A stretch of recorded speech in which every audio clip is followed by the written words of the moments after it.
이규현 목사님의 책 그대 그대로도 좋다라는 책에 보시면 이런 내용이 있습니다. 고수는 힘 자랑을 하는 법이 없다. 고수의 힘은 숨어 있다. 상대가 그 힘을 가늠할 수 없다. 가끔 힘을 쓸 일이 있을 때도 철저히 절제의 미로 단장한다. 보이는 능력보다 밀봉된 힘의 세계가 훨씬 크다. 힘을 쓰는 것은 쉽다. 하지만 힘을 절제하는 것은 고난도 기술이다. 고수가 힘을 뺀 순간은 자기 기량을 마음껏 드러낼 수 있는 최적의 상태다. 힘든 일을 힘들지 않게 할 수 있다는 것은 경지에 이른 것이라 할 수 있다. 그렇다고 해서 전혀 힘이 들지 않는 것은 아니다. 힘들지 않아 보이는 것에는 비밀이 있다. 이것은 하루아침에 만들어진 눈속임이 아니다. 숱한 나를 보이지 않는 세계 속에서 피와 땀을 쏟았기에 만들어진 것이다. 힘을 뺀다는 것은 하이테크다. 힘을 빼려면 두려움을 넘어서는 용기를 가져야 한다. 부질없는 헛된 욕망을 내려놓아야 한다. 역사를 보면 힘이 없어서 망한 적은 별로 없다. 언제나 힘이 넘쳐서 몰락의 비운을 향해 달려갔다. 힘을 쓰고 싶은 욕망을 이기지 못하면 자해 행위를 하게 된다. 주님은 칼을 쓰는 자는 칼로 망한다고 하셨다. 힘만 쓰려고 하는 사람들은 힘이 없는 사람이다. 누구나 힘을 의지하고 싶어 한다. 내가 가진 힘이 무엇이든 그 힘을 쓰고 싶은 것은 뿌리치기 힘든 유혹이다. 힘을 가질수록 유혹은 걷잡을 수 없이 부풀어 오른다. 힘을 사용하고 싶은 유혹, 힘의 위력이 가져다주는 그 짧은 짜릿함의 유혹에 오늘도 사람들은 쓰러지고 또 쓰러진다. 힘은 아주 위험한 것이다. 힘을 가지고다 혈안이 된 세상에서 힘을 갖는 훈련과 힘을 빼는 훈련을 함께하지 않는다면 힘은 복이 될 수 없다. 힘 빼기, 고도의 절제, 끝없는 자기 포기, 힘을 숨길 줄 아는 멋을 배운 사람이 세상을 아름답게 만들 수 있다. 여러분, 우리는 세상을 살아가면서 힘을 가지기 위해 애를 쓸 때가 많습니다.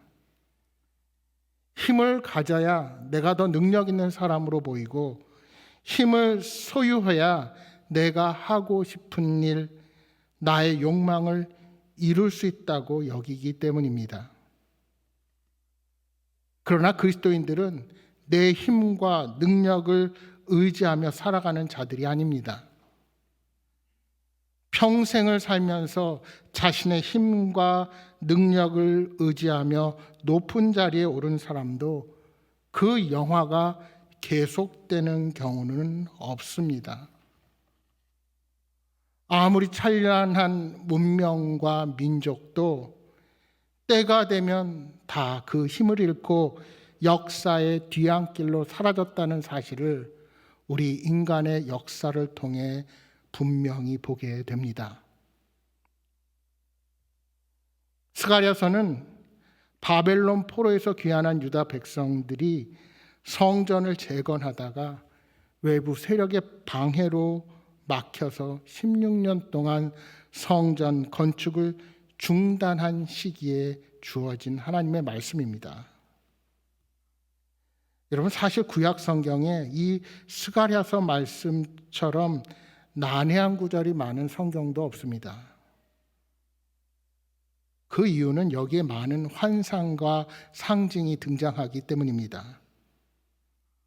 당시 예루살렘은 성전의 기초만 놓인 채로 더 이상 성전 재건에 진전이 없는 매우 안타까운 상황에 놓여 있었습니다. 정결한 제사를 책임질 자격 있는 제사장이 없었습니다. 성전의 영광은 사라진 지 오래였습니다. 그러한 때 하나님께서 스가랴를 통해 환상을 보여주시며 예루살렘이 훗날 여호와의 성물이 되리라고 약속해 주십니다. 중요한 것은 성전의 재건이 예루살렘으로 돌아온 백성들을 통해서 하게 되지만 그것은 사람의 힘이나 능력으로 되는 것이 아니라는 사실입니다. 스가랴서 4장 6절에 이렇게 말씀합니다. 그가 내게 대답하여 이르되 여호와께서 스룹바벨에게 하신 말씀이 이러하니라. 만군의 여호와께서 말씀하시되 이는 힘으로 되지 아니하며 능력으로 되지 아니하고 오직 나의 영으로 되느니라. 여러분, 무슨 말씀입니까? 성전 재건은 유다 백성들의 힘과 노력으로 되는 것이 아니라 하나님의 능력 안에서 이루어진다는 말씀입니다. 따라서 지도자 스룹바벨을 비롯한 모든 유다 백성들은 여호와 하나님을 의지해야만 했습니다.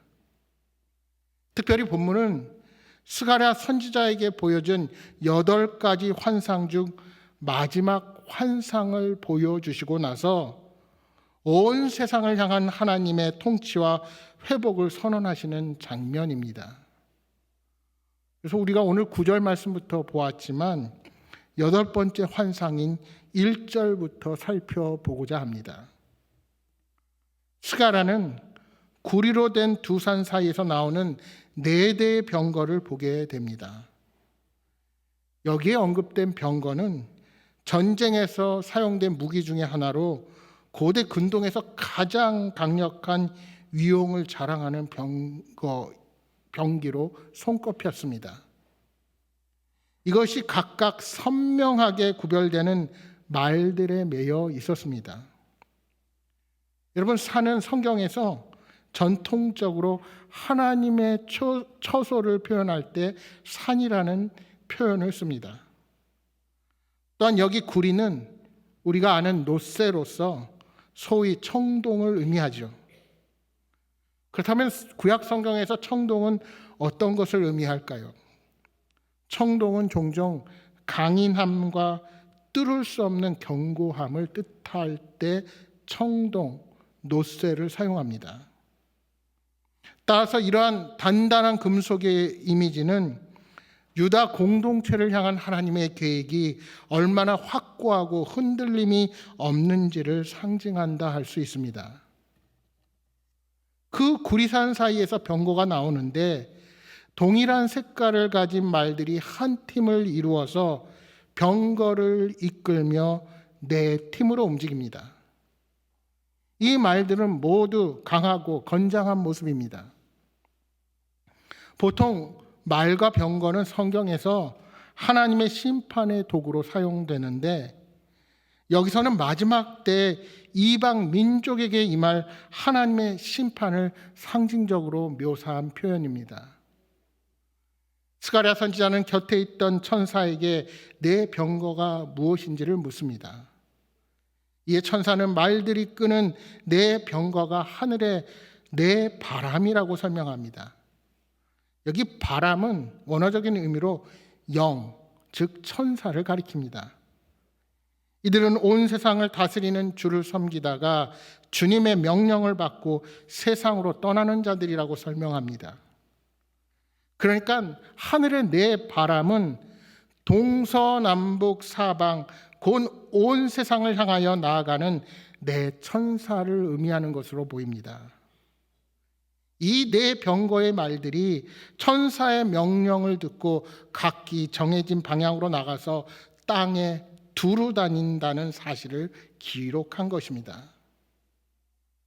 스가랴 선지자는 천사와 대화를 나누고 난 뒤 검은 말들이 끄는 병거가 북쪽 땅으로 떠나고 흰 말들이 끄는 병거가 그 뒤를 따라간다 말씀합니다. 또한 어룽진 말들이 이끄는 병거는 남쪽으로 향합니다. 여러분, 유다 남쪽에는 한때 유다 백성들, 이스라엘 백성들이 노예 생활을 했던 이집트가 위치해 있었습니다. 또한 이스라엘을 심하게 괴롭혔던 아스루와 바벨론이 북쪽에 자리 잡고 있었습니다. 따라서 하나님께서는 이 환상을 통해 언약의 백성들을 괴롭혔던 열방에 대한 심판이 세계 곳곳 사방에서 일어날 것임을 말씀하고 있는 것입니다. 그러나 이러한 환상은 여기에 머물지 않고 장차 하나님 나라의 백성을 대적하고 온갖 악행으로 세상을 어둡게 하며 하나님의 백성들을 미혹하는 악인들에 대한 심판이 얼마나 선명하고 뚜렷하게 나타날 것인지를 알려주는 환상이기도 합니다. 여러분, 스가랴의 환상에서 말과 병거가 온 땅을 두루 다닌 것처럼 하나님의 통치는 온 천하에 미칩니다. 여러분, 우리 삶의 모든 영역이 하나님의 주권 가운데 있다는 사실을 명심하시기 바랍니다. 하나님의 통치에서 벗어나는 것은 그 세상 어디에도 없습니다. 하나님의 심판이 이루어지기 전에는 불신자들, 무신론자들이 하나님이 없다 말하고 신의 능력이 없다 말하며 얼마든지 우리들을 업신여길 수 있습니다. 그들은 인간이 세상의 최고라고 믿기에 세상에 횡행하는 악에 동승하기도 하고 자기 스스로의 힘을 의지하고 교만하게 자랑하면서 이 땅을 살아갑니다. 그러나 우리가 그렇게 자기 안위만을 몰두하고 있을 때에도 우리 주 하나님께서는 그분의 뜻을 이루어가고 계신다는 사실을 결코 잊어서는 안 됩니다. 노아 세대에 그랬던 것처럼 세상 사람들은 악으로 이 세상 전체를 다 채우고도 남을 정도로 마음 놓고 악을 행하며 살아갑니다. 소돔과 고모라가 멸망하기 전 하나님의 심판이 임할 것이라 말하는 장인의 말을 비웃었던 롯의 사이들처럼 하나님의 경고를 업신여기고 조롱하며 살아가는 사람들이 많이 있습니다. 하지만 때가 되면 성경에 약속된 것이 하나도 남김없이 다 이루어지게 될 것입니다. 그 말씀이 이루어질 때에는 병거를 이끄는 말이 쏜살같이 달리는 것처럼 바람이 어디로부터 와서 어디로 부는지 모르는 것처럼 신속하게 갑작스럽게 이루어질 것입니다. 병거가 강한 힘으로 적진을 파하고 멸하는 것처럼 하나님의 심판도 악을 자행하는 자들을 멸하게 될 날이 올 것입니다. 우리 예수님께서 마태복음 24장 38절 39절에 이렇게 말씀하셨습니다.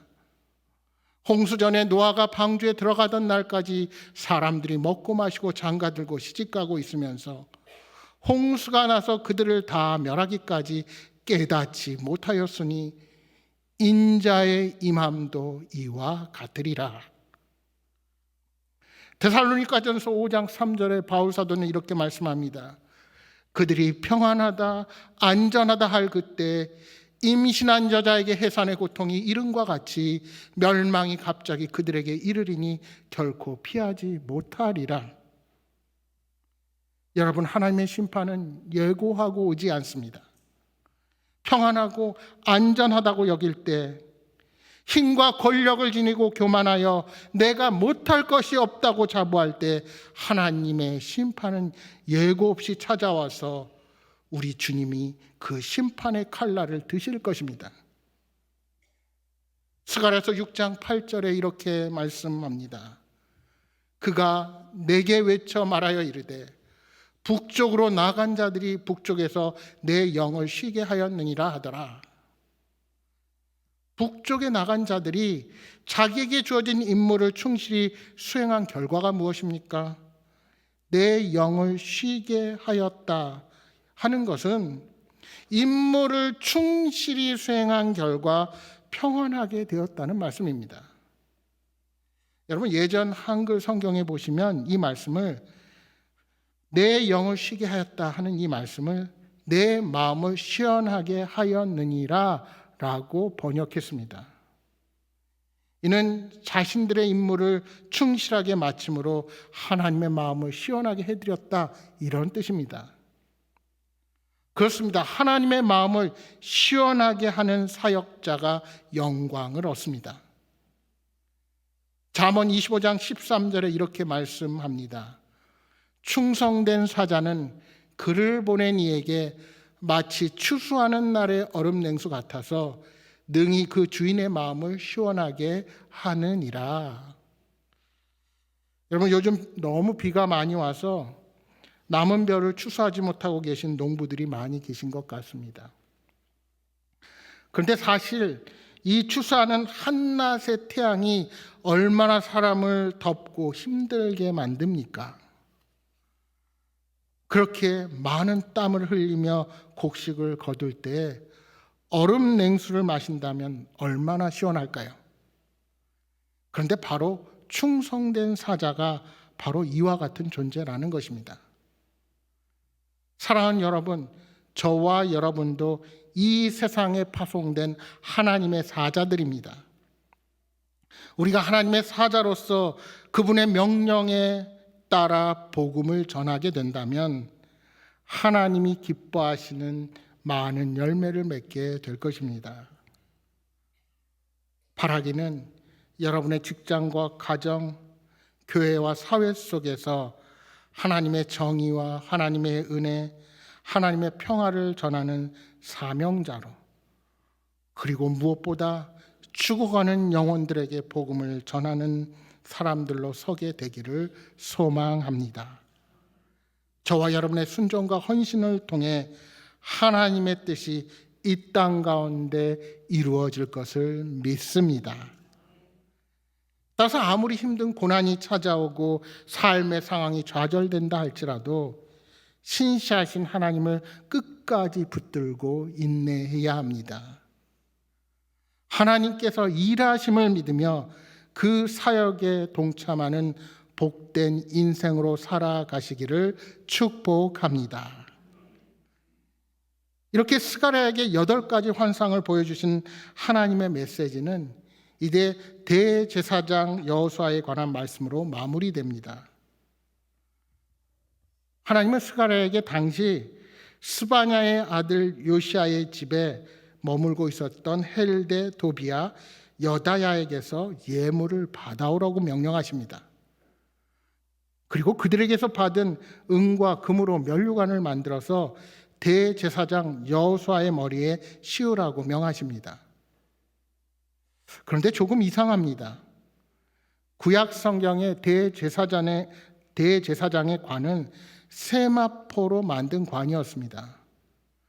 따라서 은금으로 만든 면류관은 제사장이 아닌 왕의 권위를 나타낼 때 쓰였습니다.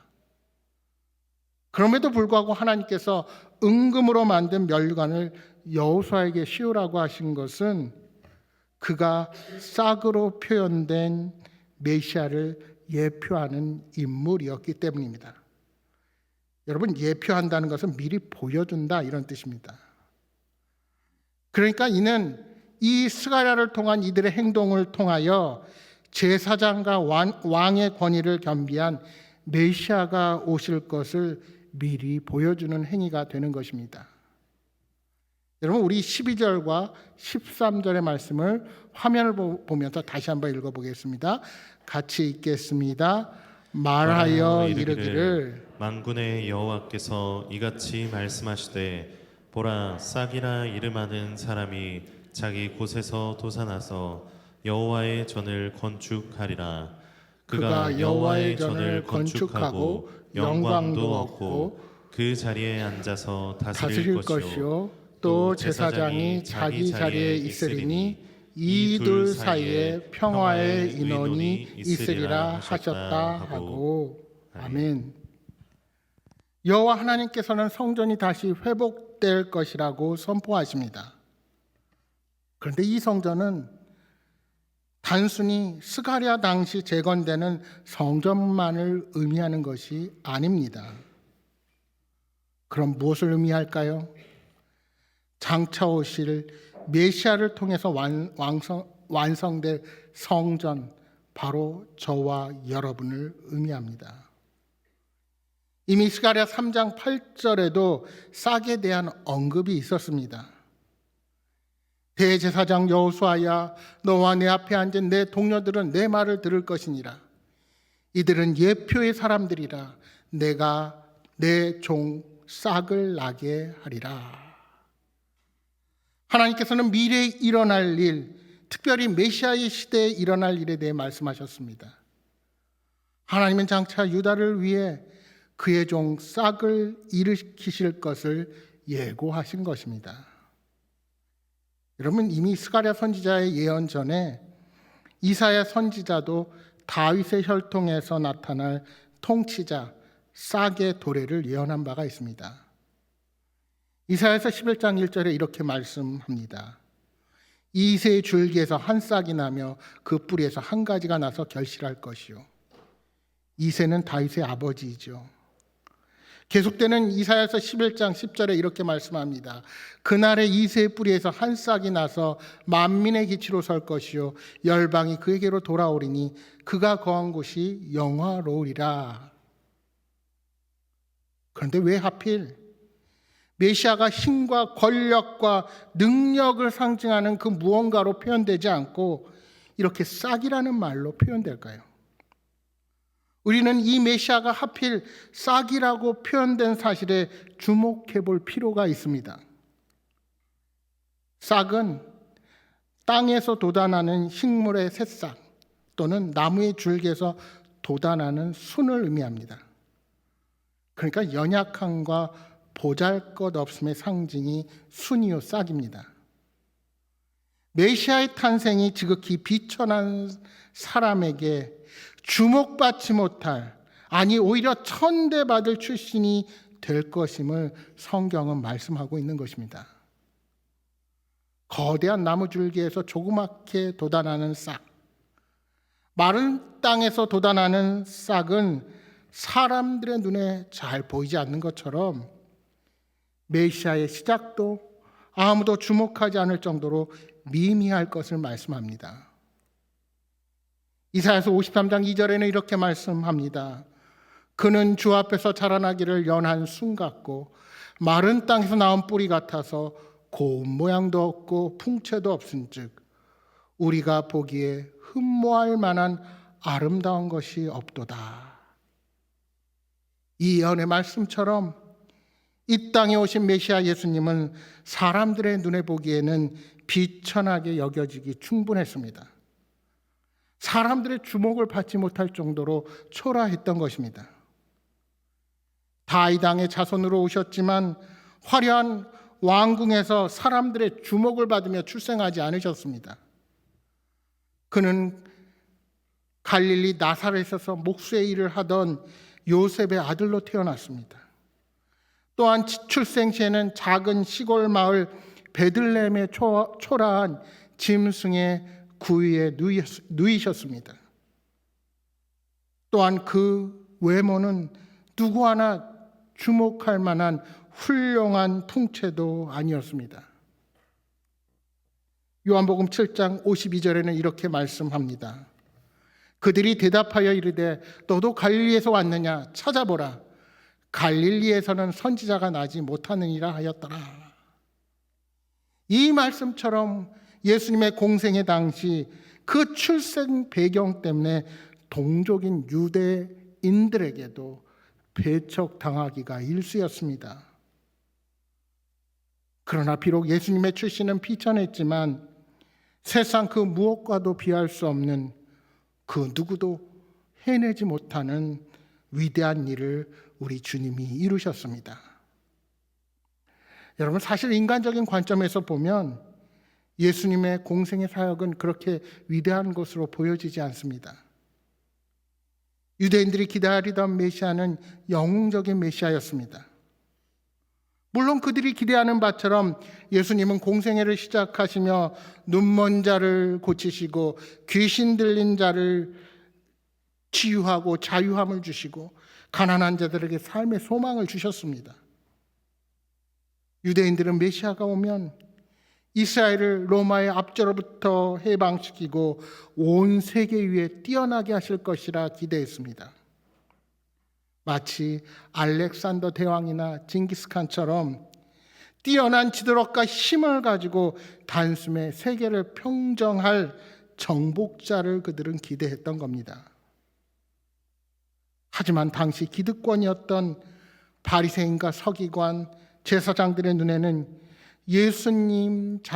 예수님께서 자신들의 자리를 빼앗는 위험한 인물로만 인식되었습니다. 그래서 그들은 예수님을 십자가 위에 못 박아 죽인 것입니다. 여러분, 사람을 구원하는 일보다 더 위대한 일이 어디에 있습니까? 온 천하보다 귀한 것이 사람의 생명입니다. 그리스도 예수님께서는 십자가를 통해 영원한 멸망에 처해질 우리 인생들을 구원하셨습니다. 이제 그 예수님의 구원으로 말미암아 죄로 죽을 수밖에 없었던 우리들이 의로 옷 입게 된 것입니다. 또한 우리는 하나님께 직접 나와 교제함으로 참된 평안과 기쁨을 누릴 수 있게 되었습니다. 여러분, 12절 말씀에 싹이라 이름하는 사람이 자기 곳에서 돋아나서 여호와의 전을 건축할 것이라 말씀합니다. 또한 13절에는 그가 성전을 건축하고 영광을 얻고 그 자리에 앉아서 다스릴 것이라 말씀합니다.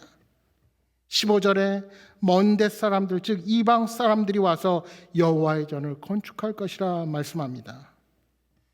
이 모두는 싹이라 지칭하는 메시아가 세우실 새로운 성전, 즉 땅끝까지 전파될 복음을 통해 세워질 신약의 교회, 바로 저와 여러분을 의미하는 것입니다.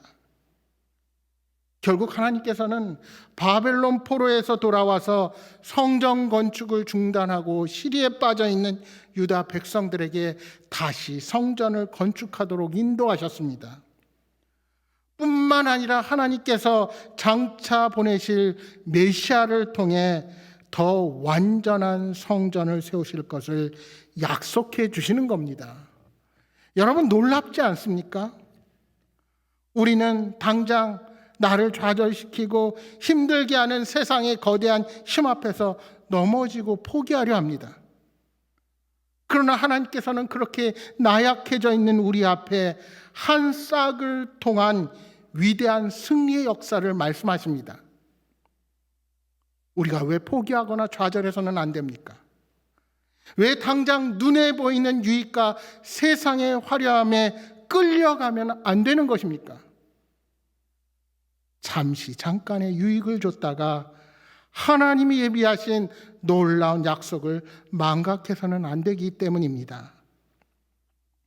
눈에 보이는 세상의 힘을 의지하지 않고 모든 것을 하나님께 맡기고 나아갈 때 그러한 자들의 헌신과 수고로 마침내 성전은 완공되는 것입니다.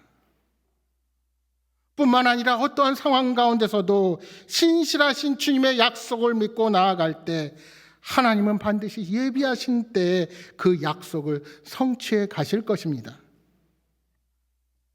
싹으로 불리는 메시아는 죄로 죽을 수밖에 없는 우리를 대신하여 십자가에서 죽으시고 부활하심으로 하나님 나라를 세우셨습니다. 그리고 지금 이 순간도 하나님과 백성 사이에 중보자가 되셔서 우리가 마음껏 하나님의 이름을 부를 수 있고 예배드릴 수 있는 존재로 회복시켜 주신 것입니다. 우리는 이 메시아의 통치 아래 사는 백성이며 증인들입니다. 아무리 지금 내가 서 있는 자리가 힘들고 어렵더라도 이 땅의 참 통치자요 승리하신 왕 그리스도 예수님이 나와 함께 하심을 의지하며 세상을 향한 승리의 소식을 전하는 주의 백성들로 서시기를 소망합니다. 여러분, 예루살렘의 멸망과 포로로 끌려간 백성들은 그 당시 그 모든 것이 다 끝이라고 생각했을 것입니다. 그러나 하나님께서는 인간이 도저히 생각하지 못할 방법으로 그들을 회복시키시고 메시아 예수 그리스도를 보내셔서 우리를 구원해 주셨습니다. 또한 바울과 제자들을 통해 이방을 향한 하나님의 복음의 역사는 멈추지 않았습니다. 전 세계 사람들을 복음 가운데로 부르시는 원리를 여러분 한번 생각해 보십시오. 거기에는 세상의 힘과 폭력으로 이루어진 것이 하나도 없습니다. 얼마나 많은 우리 신앙의 선배들이 그것을 위해 순교당하고 핍박을 당했습니까? 오히려 교회가 힘을 얻었을 때는 종교개혁이 일어났습니다. 사랑하는 여러분, 우리는 미약하고 평범하지만 주님이 함께 하실 때 크고 놀라운 역사를 이룰 수가 있는 자들입니다. 하나님의 뜻과 계획을 바라보는 믿음의 눈을 가질 때 우리는 담대하게 주님의 뜻을 이루어 나가게 될 것입니다. 바라기는 우리 행복한 교회가 어떠한 삶의 상황에서도 하나님의 큰 역사에 동참하는 견고한 믿음의 공동체로 든든히 서게 되기를 주님의 이름으로 축복합니다.